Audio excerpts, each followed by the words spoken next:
अस्सलामु अलैकुम नाज़रीन, चैनल को सब्सक्राइब करें, बेल आइकन लाजमी दबाएं। नाज़रीन, आज मैं आपको कराची के इस सानहे के बारे में बताने जा रही हूँ जिसने पूरे शहर को हिलाकर रख दिया। नेपा चौरंगी पर एक खिला मैन होल और एक मासूम बच्चा जो अपनी माँ का हाथ पकड़े चल रहा था, चंद लम्हों में तारीक गटर के अंदर गायब हो गया। दिन दहाड़े हजारों गाड़ियों के सामने, मगर सिस्टम फिर भी सोया रहा। एनी शाहिदीन के मुताबिक मैन रोड पर गटर का ढक्कन गायब था, कोई वार्निंग, कोई निशानी नहीं। बच्चा अचानक कदम फिसला कर अंदर जा गिरा और देखते ही देखते मंजर क़यामत में बदल गया।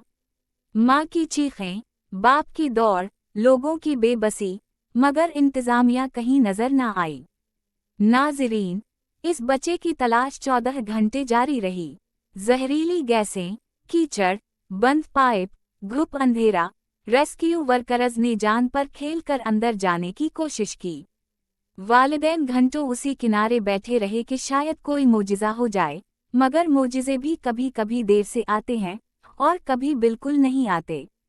आखिरकार 14 घंटे बाद जब खुदाई हुई, जब सड़क तोड़ी गई, जब पाइप टूटे, बच्चा मिला, मगर जिंदा नहीं। वो बच्चा जो खेलता हुआ गिरा था, कफन में लिपटा बाहर निकला। ये खबर नहीं, हमारे सिस्टम के मुंह पर तमांचा है। जिम्मेदार कौन है? वाटर बोर्ड, जिलाई इंतजामिया, वो इदारे जो हर सानहे के बाद जागते हैं, पहले क्यों नहीं?